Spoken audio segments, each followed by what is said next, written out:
Selamat sore, Bu Ninuk dan semuanya. Saya Sonia Deborah Nabidipulu dengan NPM 4523210105. Izin mempresentasikan tugas akhir saya dengan judul Studi Komparasi Kinerja Algoritma YOLO versi 8 dan YOLO versi 11 dalam deteksi objek pakaian secara real time. Adapun saya berasal dari kelompok SCP di mana anggotanya adalah diri saya sendiri. Lanjut kepada business understanding, di mana yang pertama, pernyataan masalah. Implementasi dari computer vision pada perangkat dengan sumber daya terbatas seringkali menghadapi tantangan dalam menyeimbangkan akurasi dan kecepatan. Secara spesifik, model deteksi objek kerap menghadapi ambiguitas ketika membedakan varian warna dengan spektrum intensitas berdekatan seperti warna merah dan hitam. Hal ini dikarenakan oleh kondisi pencahayaan yang minim, nilai piksel yang tertangkap kamera menempati posisi yang ambigu. Arsitektur YOLO mengalami perkembangan dari versi 8 ke versi 11, yang dipercaya menawarkan performa yang lebih seimbang. Kendati demikian, validasi empiris pada kondisi keterbatasan data dan ambiguitas visual tersebut masih perlu dieksplorasi lebih lanjut. Adapun tujuan mengambil subjek penelitian adalah sebagai berikut. Yang pertama adalah melakukan studi komparasi kinerja antara generasi model YOLO Ultralytics dalam melakukan deteksi objek. Yang kedua adalah menguji akurasi model versi 8 dan versi 11. Yang ketiga adalah menguji ketangguhan model dalam mempelajari fitur objek dengan dataset minim yang hanya cuma 400 citra dan dengan latar belakang yang seragam.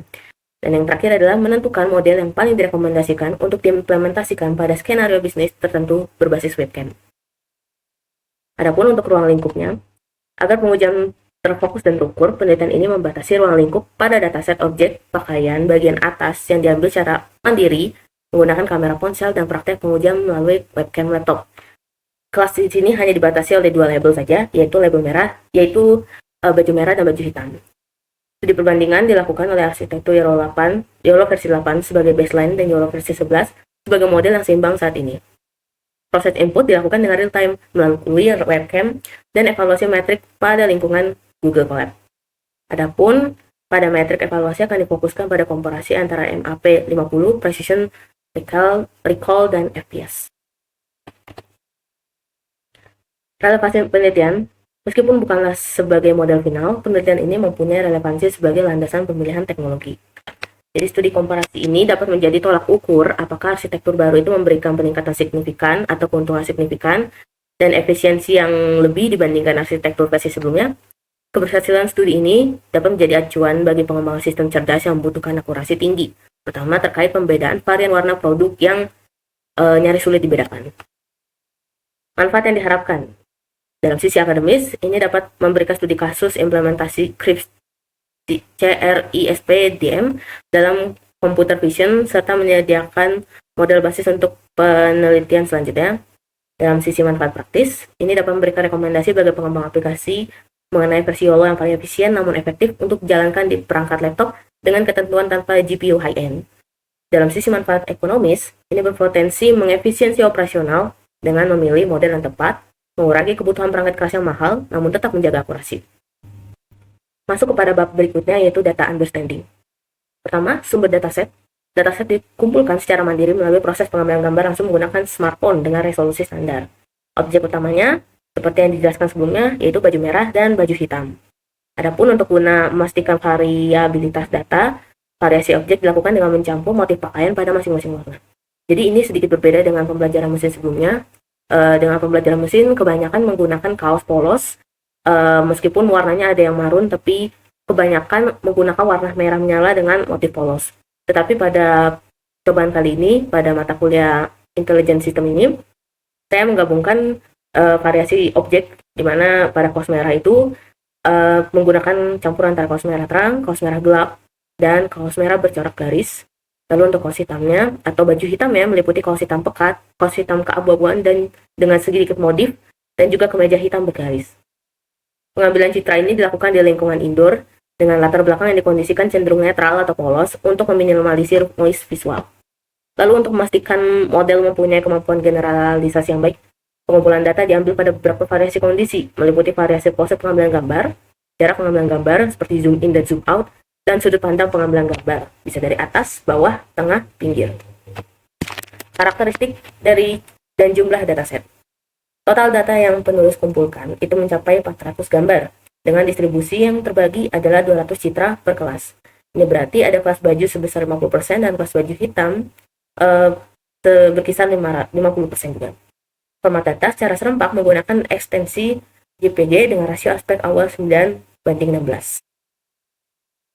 Deskripsi fitur dan temuan awal serta potensi masalah. Eksplorasi awal terhadap dataset ini menemukan beberapa pola yang bisa menjadi positif sekaligus tantangan bagi model. Ambiguitas spektrum warna pada sensor kamera. Jadi, meskipun pengambilan citra ini dilakukan pada kondisi pencahayaan yang terkontrol karena dilakukan pada satu lokasi dan juga satu pencahayaan, karakteristik warna objek memberikan tantangan tersendiri bagi sensor kamera standar. Karena pada objek warna hitam itu, sifat warna hitam yang menyerap cahaya menyebabkan hilangnya detail tekstur dan lipatan, loss of detail, sehingga objek cenderung terlihat datar. Dan ini juga bisa menyulitkan model membedakan antara baju dan bayangan gelap di sekitarnya. Kemudian, pada objek warna merah, dia masih terdapat kemiripan nilai intensitas piksel antara varian merah tua dengan hitam pada area yang tertutup bayangan. Hal itu bisa saja berpotensi menurunkan akurasi baju warna gelap dan dalam kondisi pencahayaan yang gelap. Lalu, variasi geometris dan framing. Dataset objek baju itu mengumpulkan variasi tampilan. Beberapa foto menampilkan kondisi penuh atau full appearance, tetapi ada pula yang mengalami skala dan truncation atau foto terpotong atau setengah. Beberapa data juga menampilkan foto kondisi zoom in yang terlalu berulang. Beberapa foto juga terpotong oleh bingkai kamera. Kondisi ini menuntut model untuk tidak hanya menghafal bentuk utuh, tetapi mengenali pola tekstur dan fitur parsial. Lalu kondisi latar belakang. Rata-rata gambar pada dataset mempunyai latar belakang yang bersih dan homogen. Jadi latar belakang yang kami pilih, lebih tepatnya saya yang pilih adalah latar belakang putih, sehingga hal ini memberikan keuntungan untuk minimalisir noise visual, sehingga model juga dapat lebih fokus mengekstraksi fitur pada objek utama tanpa terdistraksi oleh objek asing di sekitarnya. Kendati demikian, pendekatan dengan kesamaan latar belakang ini juga bisa mempunyai batasan, karena model dapat berpotensi penurunan akurasi atau bahkan hilang deteksi apabila diimplementasikan pada lingkungan yang penuh gangguan visual, mengingat model belum terpapar variasi latar belakang yang ekstrim selama fase training. Ukuran dataset terbatas. Nah, meskipun arsitektur YOLO, baik YOLO versi 8 maupun YOLO versi 11 dipercaya efisien pada dataset berjumlah sedikit, penggunaan dataset custom dengan jumlah di bawah ribuan sampel masih membawa potensi mengalami overfitting atau kondisi salah deteksi. Namun, keseimbangan distribusi kelas antara merah dan hitam merupakan syarat utama agar model tidak bias pada satu warna. Masuk kepada bab selanjutnya, yaitu data preparation atau pembersihan data. Nah, pembersihan data ini mula-mula dilakukan dengan pertama kita mengumpulkan data foto terlebih dahulu, contohnya seperti ini. Kemudian setiap foto yang terkumpul ini kemudian diseleksi dulu secara manual antara foto yang layak dan foto yang kurang bagus untuk proses selanjutnya. Adapun data yang terkategori kurang bagus dan saya cenderung buang fotonya adalah foto objek yang terlalu kontras, warna utamanya jadi kayak pudar begitu, terus foto yang cukup noise, foto yang blur, tapi juga ada beberapa foto blur yang saya ambil juga, lalu ada juga foto objek yang offside, dan juga eliminasi beberapa foto yang terlalu zoom in, apalagi sampai mengulang terlalu banyak. Nah, lalu dataset setelah terkumpulkan total menjadi 400 dataset, di mana masing-masing itu 200 foto baju merah dan 200 foto baju hitam. Kemudian lanjut pada anotasi data. Anotasi data dilakukan pada RoboFlow. Di sini di RoboFlow ini kita mulai dari upload data terlebih dahulu. Pertama-tama kita mulai dari select folder, kemudian kita pilih folder di mana kita menyimpan baju tersebut. Lalu nanti akan masuk kepada annotate. Di sini status sebelum baju dianotasi itu adalah unassign. Nah, di sini baru kita mulai masuk proses annotating ketika baju sudah mulai diseleksi. Adapun proses anotasi itu seperti ini, misalnya saya memilih baju ini. Jadi proses anotasi itu menggunakan bounding box tool, karena disitulah RoboFlow bekerja. Nanti kita akan menarik atau istilahnya mengatur kotaknya itu benar-benar pas dengan objeknya, misalnya kayak gini. Demikian selanjutnya juga melakukan proses yang sama gitu. Kemudian nanti setelah proses anotasi selesai, maka akan masuk ke dataset. Dia memang pada awalnya terpisah-pisah, tetapi nanti kita bisa gabungkan di sini di dataset. Jadi kita kayak pilih semuanya, terus nanti kita bisa bikin ke new dataset version misalnya gitu. Nah, di sini kita bisa mengatur dari nama, terus juga preprocessing dan augmentation. Preprocessing dan augmentation ini merupakan bagian penting untuk membuat gambar yang kita kumpulkan itu lebih kompleks gitu. Jadi kayak misalnya yang sebelumnya bentuknya monoton, ukurannya segini doang, atau mungkin warnanya konsisten, hampir keseluruhan masih terasa konsisten, maka dengan preprocessing dan augmentation itu dia akan membuat lebih bervariasi dan juga berpotensi menambah gambar baju, lebih tepatnya data baju. Itu pun tergantung pada multiplikasi yang kita atur. Di sini saya menggunakan, di sini saya akan menjelaskan dataset baju yang sudah sempat saya buat.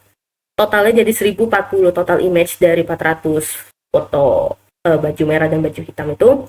Datasetnya awalnya saya split dari 80 banding 20, namun dikarenakan pada trend set bajunya itu mengalami proses preprocessing dan augmentation, dia jadinya menambah bajunya, menambah data bajunya gitu. Maka dari itu persentasenya berbeda. Lalu di sini test setnya diatur 0 image karena balik lagi kita akan mencoba secara langsung lewat webcam. Di sini preprocessing yang digunakan adalah auto-orient applied, di mana penerapan koreksi orientasi otomatis untuk membuat metadata EXIF. Nah, hal ini untuk memastikan seluruh objek citra ini diproses dalam orientasi tegak lurus, upright yang konsisten, juga mencegah kesalahan orientasi spasial pada saat pelatihan. Yang kedua ada resizing, yaitu stretch to 512 x 512 pixel.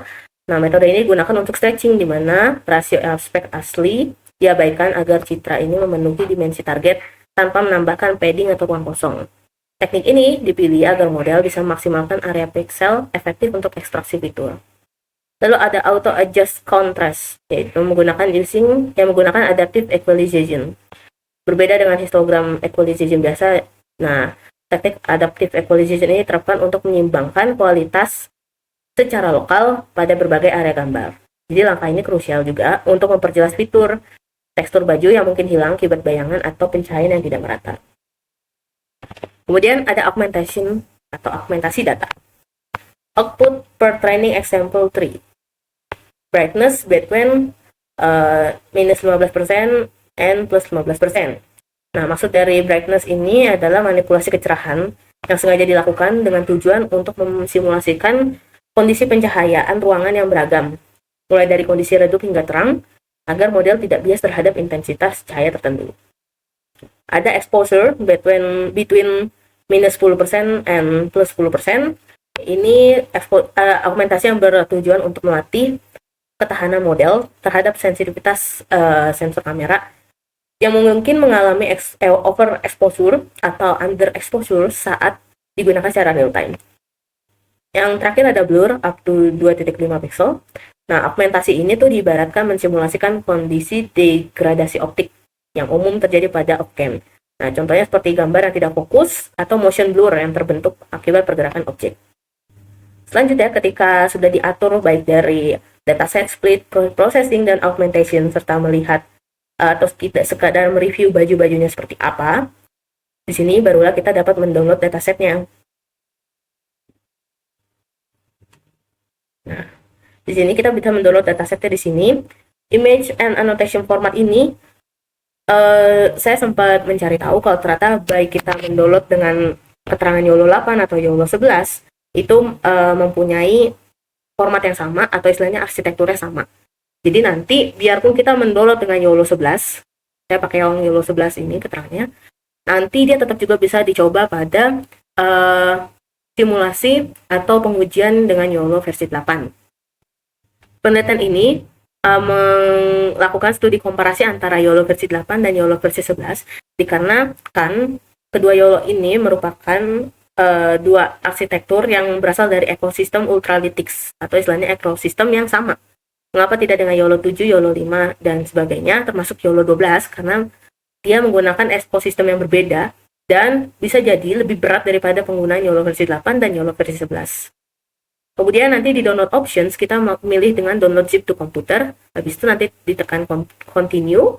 Nanti akan muncul zipnya di dalam file explorer, dan kemudian file explorer itu lebih tepatnya file zip itu nanti diletakkan pada satu Google Drive, yang dimana Google Drive itu akan diarahkan kepada Google Colab. Jadi Google Drive itu jadi tempat penyimpanan selama proses Google Colab berlangsung. Lanjut kepada lingkungan dan metode training. Adapun lingkungan pengujian ini dilakukan menggunakan platform Google Colab dengan spesifikasi framework Ultralytics YOLO, lalu juga menggunakan Tesla T4 atau GPU Tesla T4 bawaan dari Google Colab dan serta penyimpanan yang langsung terintegrasi dengan Google Drive. Nah, semua ini dilakukan untuk kemudahan testing, ibarat kata kemudahan untuk pengujian, karena dengan menggunakan GPU T4 bawaan dari Google Colab, ini akan membantu mempercepat pemrosesan, yang dimana ketika pemrosesan epoch itu membutuhkan memang kinerja yang lebih baik daripada CPU biasa. Lanjut kepada proses training, di mana yang pertama memerlukan import library tertentu yang dibutuhkan untuk proses data. Yang kedua adalah menghubungkan Google Colab kepada Google Drive pengguna. Yang ketiga adalah pip install Ultralytics. Ini adalah inisialisasi library utama untuk memasang framework Ultralytics. Yang keempat adalah memasang pustaka computer vision dengan OpenCV Python. Yang kelima adalah ini baris khusus untuk ekstrak untuk ekstrak zip di dalam Colab. Jadi daripada kita mengekstrak di dalam komputer lokal sendiri, saya lebih membiarkan di dalam Google Colab tersendirilah terjadi ekstrak zip. Yang berikutnya adalah pengujian YOLO versi 8 dan YOLO versi 11. Di sini pengujian dilakukan dengan prompt YOLO detect train, lalu diatur modelnya apa, datanya yang mana, epoch-nya yang mana, image size-nya berapa, maksudnya epoch-nya berapa, baca 16, dan sebagainya. Demikian juga dengan YOLO versi 11 juga diperlakukan sedemikian rupa. Lalu di bawah ini adalah untuk penyalin file bobot terbaik serta grafik hasil penelitian untuk keperluan analisis. Nah, jadi nanti di dalam folder G Drive itu akan ada 4 data, di mana 2 data merupakan base PT. Base PT-nya itu ada yang dari YOLO versi 8 dan YOLO versi 11, dan yang 2 berikutnya adalah result. Yaitu adalah data PNG, di mana data PNG itu menampilkan grafik yang untuk menjelaskan seperti analisa bagaimana kedua arsitektur tersebut bekerja. Seperti yang telah disinggung sebelumnya, konfigurasi yang digunakan selama proses pelatihan ini sedikit memodifikasi dari default YOLO. Biasanya kan epoch-nya itu diatur 100, tapi di sini kita mengaturnya menjadi 50. Alasannya, selain karena untuk efisiensi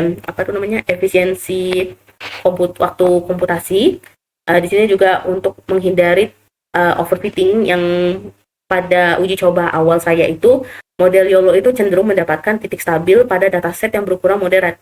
Jadi dibanding kelamaan epoch atau kelamaan pengujian berulang-ulang, lebih baik dibatasi saja atau dimaksimalkan saja pada batas tertentu. Gitu. Terus ada batch size. Di sini batch size-nya sama-sama 16.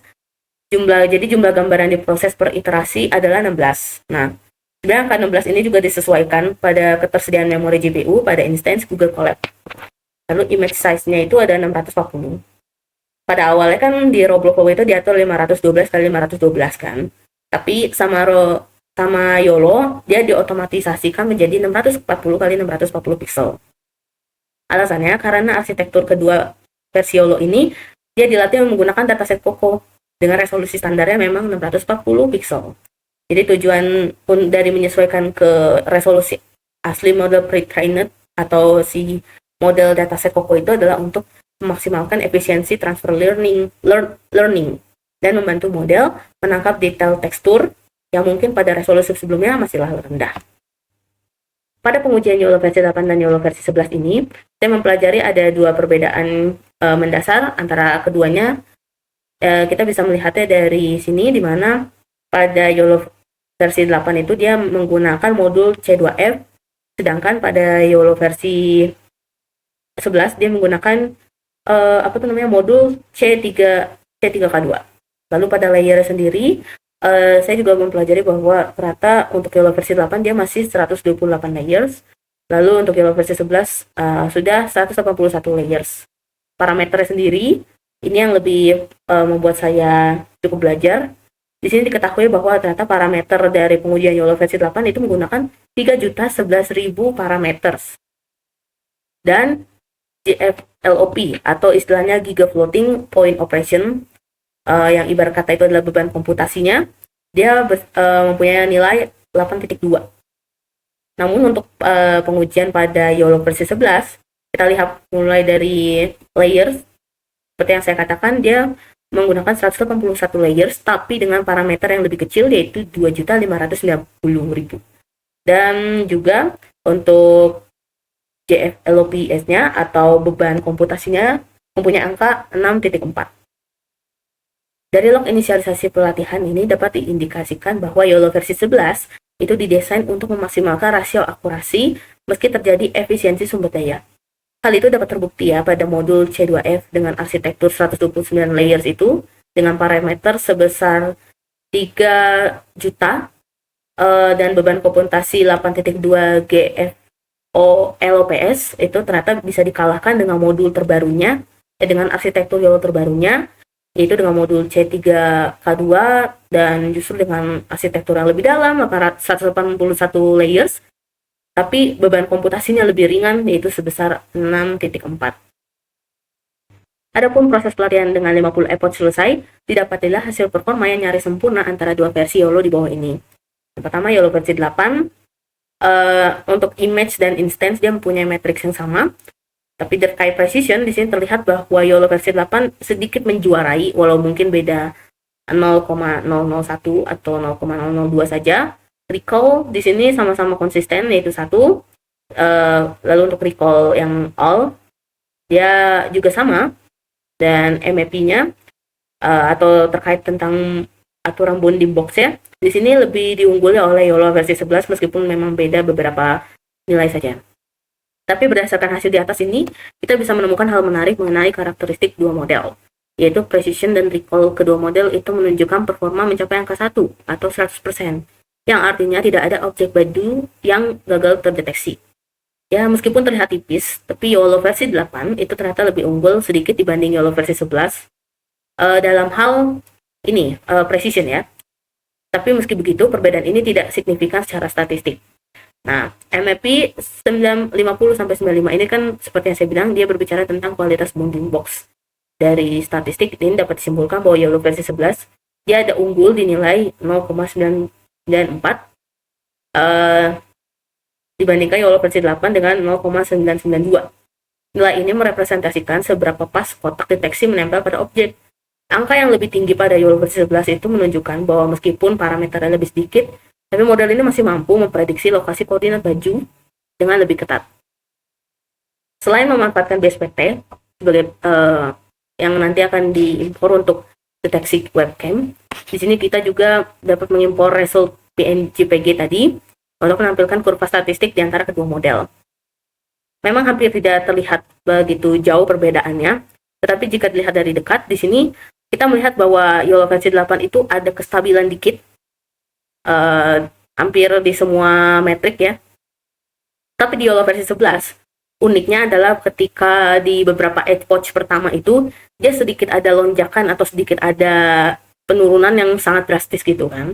Nah, itu membuat saya juga menjadi mempelajari bahwa ternyata tuh meskipun berbeda generasi, berbeda versi itu, ternyata ada kestabilan yang berbeda. Jadi di YOLO versi 11 itu tuh sempat mengalami fase instabilitas atau kayak kurang ketidakstabilan gitu di awal-awal yang ditandai dengan penurunan drastis pada beberapa epoch pertama kan. Nah, namun ternyata fenomena ini merupakan implikasi dari kompleksitas arsitektur C3K2 yang ada 100 layer yang membutuhkan waktu kalibrasi bobot lebih lama di fase inisialisasi. Tetapi terbukti mampu mencapai konvergensi yang lebih optimal di tahap akhir. Nah, sekalipun mengalami fluktuasi di awal, ternyata kedua model ini tidak menunjukkan gejala overfitting, yang dibuktikan dengan tren penurunan training loss dan validation loss yang selaras. Jadi bisa terlihat. Nah, secara statistik, kedua model telah menunjukkan performa yang baik dalam mendeteksi dan mengklasifikasikan warna pakaian. Sebagai bentuk praktik nyata, di sini penulis juga melakukan deteksi dengan webcam laptop. Nah, pengujian praktik ini bertujuan untuk memvalidasi apakah model mampu bekerja di lingkungan nyata. Implementasi dilakukan dengan menggunakan script Python yang dijalankan di komputer lokal menggunakan OpenCV untuk menangkap stream video. Dengan mengintegrasikan keduanya, pada script Python dilakukan import library Ultralytics untuk fungsi deteksi objek dan library CV2 untuk akses perangkat keras kamera. Adapun untuk script selanjutnya akan saya tunjukkan.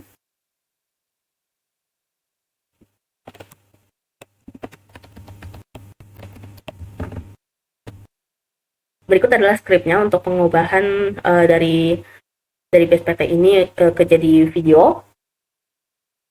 Lebih tepatnya untuk menguji apakah bounding box dengan akurasinya itu bisa berjalan dengan lancar, dimulai dari model sama dengan YOLO.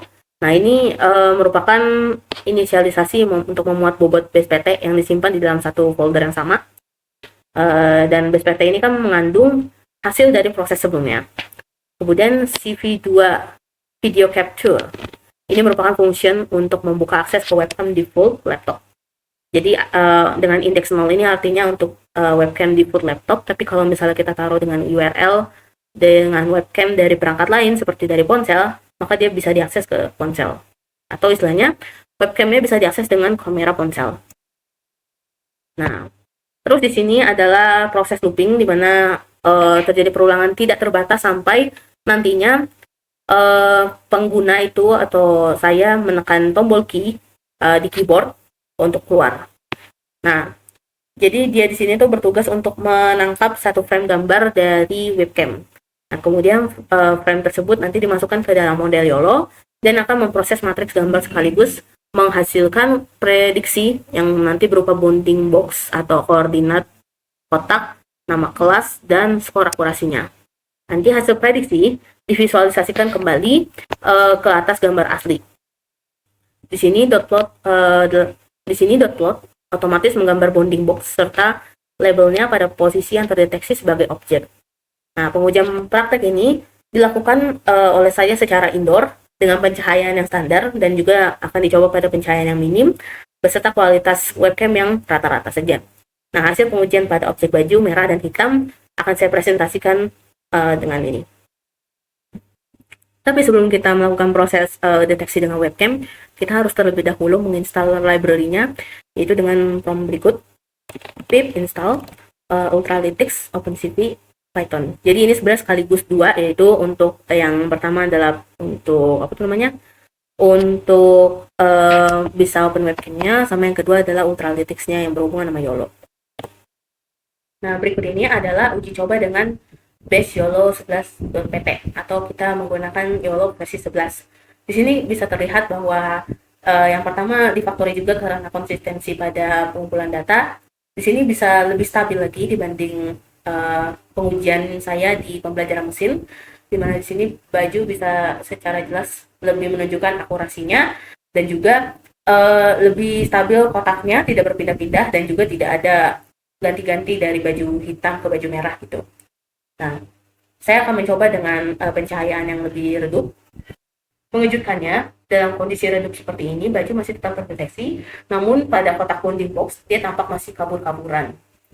Selanjutnya, saya akan mencoba dengan baju warna hitam. Di sini, saya menggunakan baju warna hitam dengan sedikit tambahan corak, dan sesuai dengan apa yang tertampil pada matriks hasil, terlihat bahwa ternyata baju hitam juga punya akurasi yang stabil, tidak di bawah 70% juga, tetapi memang bisa berubah-ubah tergantung pada kondisi warna. Dan di sini untuk bounding box-nya dia masih juga bersifat stabil. Itu. Adapun untuk FPS-nya sendiri, saya sempat mencari tahu bahwa untuk kedua YOLO menghadapi FPS yang sama, yaitu sekitar 12 sampai 15 FPS. Namun balik lagi, ini semua juga tergantung pada hardware pengguna, di mana hardware yang saya gunakan juga tidak begitu baik, lebih tepatnya juga tidak begitu gahar untuk pemrosesan yang cukup berat ini. Untuk itu FPS-nya cukup anjlok dan cukup membuat kondisi perangkat keras juga overhead.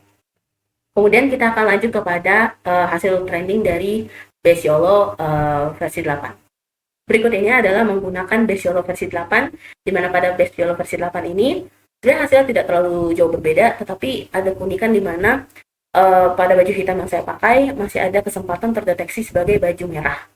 Namun meski begitu, akurasi dari baju hitam ini sendiri sudah cukup tinggi, hampir tidak jauh beda dengan YOLO versi 11. Namun seperti yang saya singgung, memang secara FPS sama, tetapi untuk YOLO versi 8 ini, yaitu menyentuh rate di antara 12 sampai 13, sedangkan untuk YOLO versi 11 dia sedikit naik dari itu. Ini untuk menggunakan baju hitam, di sini masih ada kestabilan. Bagaimana kalau di tempat redup? Oke, untuk dalam kondisi redup seperti ini, di sini kotaknya mulai mengabur, bahkan ada selintas bounding box baju merah terbaca. Di sini terlihat bahwa ternyata baju merah dalam kondisi remang-remang sekalipun masih bisa terbaca oleh YOLO. Nah, di sini sebenarnya juga sesuai dengan hasil matriks tadi bahwa baju merah mempunyai skor lebih tinggi daripada baju hitam. Untuk itulah ada sedikit keunggulan dalam membaca baju merah tanpa ada kabur-kaburan. Sebenarnya ini juga bisa dipengaruhi kalau dalam kondisi gelap begini, baju hitam mungkin seringkali mengabur sama background yang juga sedikit gelap, dan mungkin disitulah mesin cukup bingung harus mengkategorikan itu sebagai objek atau tidak. Namun di sini setelah kita mencoba keduanya memperoleh hasil yang cukup baik dan tidak jauh berbeda. Dari studi komparasi ini, saya dapat menarik kesimpulan bahwa kedua YOLO mempunyai keunggulan yang hampir sama. YOLO versi 8 itu mencatat skor presisi sedikit lebih tinggi. Tapi YOLO versi 11 bagaikan pelengkap implementasi sistem generasi sebelumnya karena menawarkan trade-off terbaik, di mana mempertahankan akurasi di atas 99%, tetapi dengan beban komputasi yang lebih rendah. Nah, beban komputasi ini merupakan bagian yang sangat dipertimbangkan untuk skenario deployment jangka panjang. Tapi pada pengujian hari ini, saya mendapatkan keunggulan lebih pada YOLO versi 11, di mana tadi terlihat dalam kondisi gelap sekalipun, lebih tepatnya dalam kondisi terang, tadi baju hitam masih sempat terdeteksi sebagai baju merah. Maka dari itu adalah benar bahwa YOLO versi 11 itu sebenarnya adalah pelengkap dari YOLO versi 8, dan juga versi yang lebih ringan untuk beberapa perangkat yang mungkin bukanlah perangkat yang cukup mendukung untuk komputasi yang terlalu kompleks. Sekian dari saya, Sonia Deborah Napitpulu. Kurang lebihnya mohon maaf, dan terima kasih telah menyaksikan.